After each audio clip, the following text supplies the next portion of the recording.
Afternoon, VC. A little bit different video here today.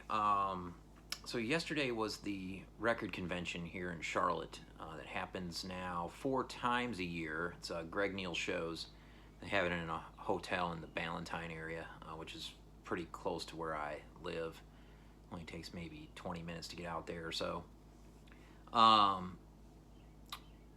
And a few inspirations other than that for this video. One being Dom just showed at Seeking a Thread his convention in Ithaca and kind of how took you through how that was set up. And then Bob Bradley's always showing the cool conventions he goes to, like out in Louisville area. Really dig those. Mazzy just did a convention video where they were actually selling at a convention in Seattle with friends from Portland up there. And yeah, I didn't go to the convention yesterday. I had other plans that popped up, so I was a little bit bummed about that, but it was okay. But I got to thinking about some of the great records I have pulled from the convention here in town, so I figured I'd show you a few of these and kind of start a thread. So I'd kind of like to see what y'all have found at your local conventions. You know, whatever city you're in, you know, Chicago, LA, what have you. Show us what you found at your conventions. Here's just a good handful here of some of my favorites that came to mind. We've got this one vendor from Ringgold, Georgia, that comes down to the convention here. He always has a lot of really cool records. You know, a lot of krautrock, things like that. And I've been able to get a lot of my Helden Originals from him, and it's like Helden 4 right here was a first record I ever bought from him. This is a US first pressing. Yeah, Richard Pinhas. This is a masterpiece, probably my favorite Helden record. This one's absolutely fantastic electronic record. He's a brilliant guitarist. He throws that into the mix. And then there was a, seller from Asheville that came one time, and I've only seen him the one time, but boy, did he bring some great stuff. And yeah, this is an original of Can, Future Days, sticking with krautrock.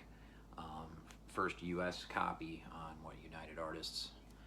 And this was on the wall, and he had, set up. I usually go an hour early before open, which is dealer hours. So it's, you have the pick of the litter of what's there. That's the key. They open at 10, I go at 9. And usually, like, to get in is $2 or $3. Very cheap entry fee. Sometimes the guy that runs it will just waive it because he sets up a booth, and I always get a couple records from him. But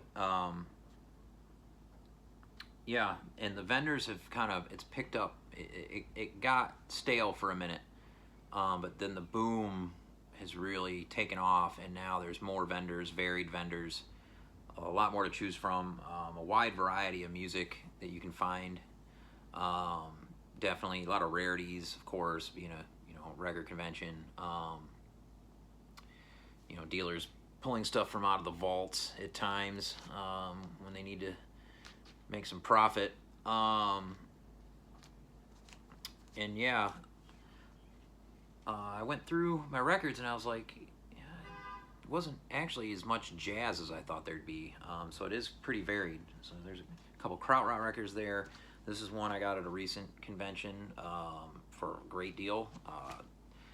It's the original copy of Pink Floyd, The Piper at the Gates of Dawn. It's not in the best of shape. The record is on Tower, and this is by far my favorite Pink Floyd record. It's got some staining on the back, but other than that, this is just great psych sounding stuff. Love this. But that was a great one that I found at the convention. There's always a lot of great blues that this one guy from South Carolina has. He has a lot of the best punk section and blues sections. Let me see, I've got a few blues records here. One from him that I found was Fenton Robinson, Somebody Loan Me a Dime, on the Alligator label. This one's not as easy to find as some of the others on the label. And this is a mint copy. Some great Chicago blues. And this is a promo sample, not for sale copy. Fantastic. Fenton Robinson. And then there's been some other dealers there that have had blues. This was a great one that I found. Mississippi John Hurt, Folk Songs and Blues on the Piedmont label. Rarely see anything on this label. This is the kind of stuff I love finding at the convention. Mississippi John Hurt being one of my favorite bluesmen. And then the guy that runs it, I picked this up. It was funny, I had found a reissue in Greenville on a dig with John and Eric, but there was an early copy sitting there and it was cheap, so I had to grab it. This is Hoodoo Man Blues from Junior Wells, Chicago Blues Band with Buddy Guy. An early Delmark copy. Classic, iconic blues record right here. Really good stuff. Yeah, and then, I mentioned the punk stuff. The one guy from South Carolina, I think his name's Mike. Been able to get some Dead Kennedys from him. So you have this bad boy right here. Frankenchrist. It doesn't have all the amenities inside, but still, and it was a really good price. And it actually survived one convention and made it to the second one that year, and I was able to grab it. And then this double LP from Black Flag, Everything Went Black. Previously unreleased recordings from 78 to 81. This is one of the bigger ones that I found at the convention, and a mint copy of this. Some great unreleased Black Flag stuff. Yeah, killer. He's also had some good deals on Melvins Originals, gluey porch treatments. I picked up one of the last conventions from him. Love Melvins. See them anytime they're in the area. Thanks to my friend Lee, who got me into them. Yeah, Melvins. There's a vendor down at the end of the room where he's always set up, and on the side, and he's always like not at his table when I'm there in the morning. He's always off trying to buy other records from other dealers, but you can go through everything anyway. And he always has the best reggae. He's like one of the only ones there that has any reggae, as far as like original pressings, or rare stuff. And I've been able to get a few from him recently, like the Congos, Heart of the Congos. This is not a first pressing, which is big bucks, but this is the Go Feet Records press, which is an early copy.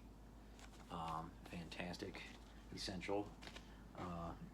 Thank you, Chris Cole, for turning me onto that record. And then you have this one was unbelievable find, Prince Jazzbo, Natty Passing Through. This is one of the rarest records I've ever found at one of these conventions, on the Black Wax label, which you usually just see 7 inches of. So, and this is some fantastic roots reggae. And this record's in really nice shape. It's hard to find reggae records in good shape. Really dope. Definitely a favorite find. Guy that runs it, he has a good wide variety of stuff, and I was able to find an Ustad Ali Akbar Khan record, Master Musician of India, on the Connoisseur Society label, and it actually has the booklet inside, which is I guess rare because he was mentioning it. I'll show you this record. So here's the Connoisseur Society label. Cool looking label. Let's see if I got the booklet out of here. It's in there. Yeah, there it is. It's a really cool booklet. It comes with these. I've gotten other records on this label and never seen, from like Dylan at Noble Records, and never seen the booklet. So that was a nice find. And cheap record.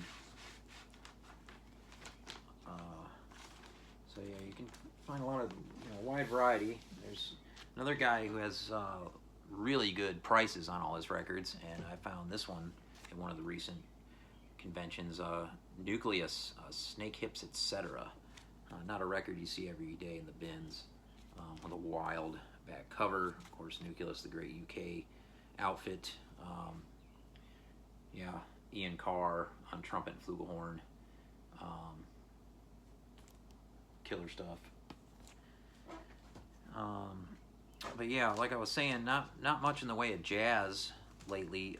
Some of the early conventions that I'd go to for this guy, he would hold him in Spartanburg, and that's where I picked up a lot of my bass jazz records, like for example, Solo Monk from Thelonious Monk. This was originally $2.99, and this one's still in the original shrink from back when this was released, back in sometime in the 60s, I imagine. Produced by Teo Macero. Not my favorite Monk record, but this is the kind of stuff you can always find at the conventions. Lots of the hard bop and bop period jazz. There's not a lot of free jazz records to be found at the Charlotte convention. I will say that. So that's probably why I don't get a lot of jazz there. I do always get the Sun Ra reissues when I see them, though, because two vendors there always have the Sun Ra reissues. So here's one, for example, Strange Strings. And this was a really nice copy of when they did the Saturn Research reissues that Roger Coleman highlighted in a big video back in the day when he was doing his Sun Ra Sundays and all that kind of thing, which he put a book out for, which I recommend picking up. But yeah, Strange Strings, Sun Ra. I got a lot of my Sun Ra reissues, and then a couple of the vendors have great 7 inches. So if you're into rare 7 inches, the conventions are definitely a great place to go and dig. I got just a couple here, for example, that I've gotten over the years at the Charlotte convention that I'll show you that are really cool. Clifford Brown, Sweet Clifford on Emercy Records. This is a very rare 7-inch. I got this for about just next to nothing on the Emercy label. So yeah, Clifford Brown on trumpet, Max Roach drums, George Morrow bass, Harold Land on tenor, and Richie Powell piano. Absolutely fantastic find. And then some classic rock stuff, like Rolling Stones, Jumpin' Jack Flash on the Decca label. I forget the countries these are from, but they're imports. Really, really cool to find this. Jumpin' Jack Flash, one of my favorite Stones tunes. And then this one was a really cool one. Led Zeppelin, Black Dog, and Misty Mountain Hop on the Atlantic label. I can't remember what country this one's from either. Maybe the Netherlands or something. I can't remember. But yeah, came in a nice sleeve. But yeah, there's just an example of some of the things you can find at the convention in Charlotte. So yeah, again, see what you have on the shelves that you picked up at your local convention. Peace.